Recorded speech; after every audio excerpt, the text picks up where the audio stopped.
ইরানকে ঘিরে যুদ্ধের উত্তেজনা যখন মধ্যপ্রাচ্যে ছড়িয়ে পড়েছে, ঠিক সেই সময় অধিকৃত পশ্চিম তীরের ফিলিস্তিনি গ্রামগুলোতে শুরু হয়েছে আরেক ধরনের সহিংসতা।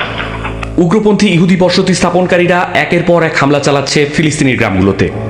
ঘরবাড়ি, গাড়ি, এমনকি ফসলি জমিতেও আগুন ধরিয়ে দেওয়া হচ্ছে। এই সহিংসতার সূত্রপাত হয় 18 বছর বয়সী এক ইহুদি তরুণ ইহুদা শেরম্যানের মৃত্যুর পর। জানা গেছে কোয়াড বাইক চালানোর সময় এক ফিলিস্তিনির গাড়ির ধাক্কায় তার মৃত্যু হয়। তবে এটি দুর্ঘটনা নাকি পরিকল্পিত তা এখনো তদন্ত করছে পুলিশ। এরপরই বসতি স্থাপনকারীদের হোয়াটসঅ্যাপ গ্রুপে ছড়িয়ে পড়ে প্রতিশোধের ডাক। ইসরায়েলি সংবাদ মাধ্যম বলছে, এক রাতেই 20টিরও বেশি হামলার খবর পাওয়া গেছে। জাতিসংঘের তথ্য অনুযায়ী ইরানে যুক্তরাষ্ট্র ও ইসরায়েলের হামলার পর থেকেই ফিলিস্তিনে বসতি স্থাপনকারীদের সহিংসতা নাটকীয়ভাবে বেড়েছে। গত 1 মার্চ থেকে এখন পর্যন্ত বসতি স্থাপনকারীদের হাতে 6 জন ফিলিস্তিনি নিহত হয়েছেন।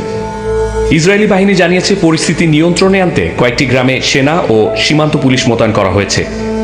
জালুত, কারিউত, আল ফান্দাকুমিয়া এবং সিলাত আল দাহার এই গ্রামগুলোতে হামলার খবর পাওয়া গেছে।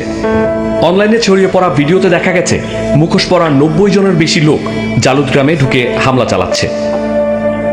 অন্য ফুটেজে দেখা গেছে জ্বলছে গাড়ি, ভাঙা জানালা আর অ্যাম্বুলেন্সের সাইরেন।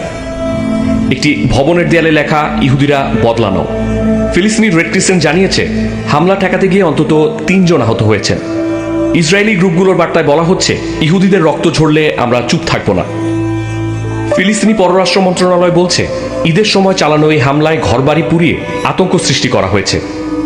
ইসরায়েলি পুলিশ জানিয়েছে, কয়েকজন সন্দেহভাজনকে গ্রেফতার করা হয়েছে। তবে নিরাপত্তা বাহিনীর উপরও হামলার ঘটনা ঘটেছে। মানবাধিকার সংস্থা ইয়েসদিন বলছে, আগাম তথ্য থাকা সত্ত্বেও এই হামলা ঠেকাতে কার্যকর পদক্ষেপ নেওয়া হয়নি। রবিবার সন্ধ্যায় বসতি স্থাপনকারীরা রাস্তা অবরোধ করে প্রতিবাদ জানায় এবং নতুন করে জড়ো হওয়ার খবরও পাওয়া যাচ্ছে।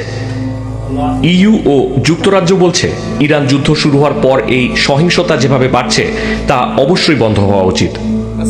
জাতিসংঘের তথ্য অনুযায়ী এবছর এখন পর্যন্ত বসতি স্থাপনকারীদের হাতে 7 জন ও ইসরায়েলি বাহিনীর হাতে 18 জন ফিলিস্তিনি নিহত হয়েছে। ইসরায়েলের বিরোধী নেতা ইয়ার গোলান অভিযোগ করেছেন, যুদ্ধের সুযোগ নিয়ে সহিংসতা ছড়িয়ে পড়ছে। 1967 সালের পর থেকে পশ্চিম তীরে গড়ে উঠেছে শতাধিক বসতি, যেখানে এখন বাস করছে প্রায় 7 লাখ ইহুদি। অন্যদিকে প্রায় 33 লাখ ফিলিস্তিনি এই ভূখণ্ডকে তাদের ভবিষ্যৎ রাষ্ট্র হিসেবে দেখতে চায়। আর আন্তর্জাতিক আইন অনুযায়ী এই বসতিগুলো অবৈধ।